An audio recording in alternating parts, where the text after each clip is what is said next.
దశాబ్దాలుగా పార్టీ జెండా మోసిన తమను కాదని వలస పక్షులకు ప్రాధాన్యత ఇవ్వడాన్ని టీడీపీ క్యాడర్ జీర్ణించుకోలేకపోతోంది.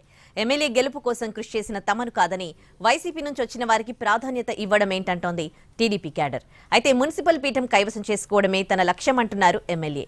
కడప జిల్లా టీడీపీలో ఏం జరుగుతోంది? వైఎస్ కుటుంబానికి కంచుకోట లాంటి కడప జిల్లాలో దాదాపు 20 సంవత్సరాల తర్వాత టీడీపీ బోణీ కొట్టింది.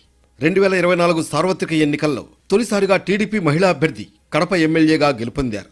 వైసీపీ కార్పొరేటర్లో ఉన్న అసంతృప్తి ఆమె విజయానికి దోహదపడిందని చెప్పొచ్చు.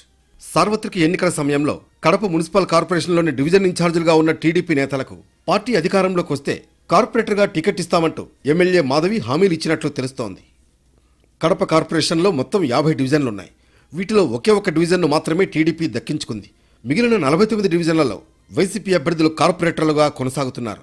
అయితే సార్వత్రిక ఎన్నికల సమయంలో దాదాపు 25 మంది కార్పొరేటర్లు టీడీపీకి సహకరించారని కడపలో గుసగుసలు వినిపిస్తున్నాయి. కూటమి ప్రభుత్వం ఏర్పాటయ్యాక 8 మంది వైసీపీ కార్పొరేటర్లు టీడీపీలో చేరారు. మరికొంతమంది కార్పొరేటర్లు సైకిల్ ఎక్కడానికి సిద్ధంగా ఉన్నారట.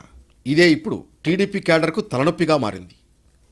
గత కొన్ని సంవత్సరాలుగా టీడీపీ పార్టీని నమ్ముకుని జెండాలు మోసిన తమను పక్కన పెట్టి కొత్త వారికి ప్రాధాన్యత ఇవ్వడంపై టీడీపీ క్యాడర్ మండిపడుతోంది.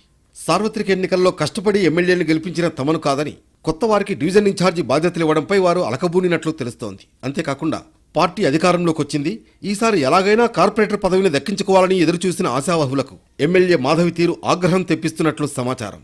వైసీపీ పార్టీని వీడి టీడీపీలో చేరిన కార్పొరేటర్లకు డివిజన్ ఇన్ఛార్జీలతో పాటు మున్సిపల్ కార్పొరేషన్ ఎన్నికల్లో కార్పొరేటర్ టికెట్లు కూడా ఇస్తామని హామీలిస్తూ ఉండడం టీడీపీ నేతలకు రుచించడం లేదు. కొత్త వారికి ప్రాధాన్యత ఇవ్వడంలో తప్పులేదని, అయితే పార్టీ కోసం అహర్నిశలు కష్టపడి చేసిన తమను పక్కన పెట్టడం సమంజసం కాదంటున్నారు టీడీపీ క్యాడర్.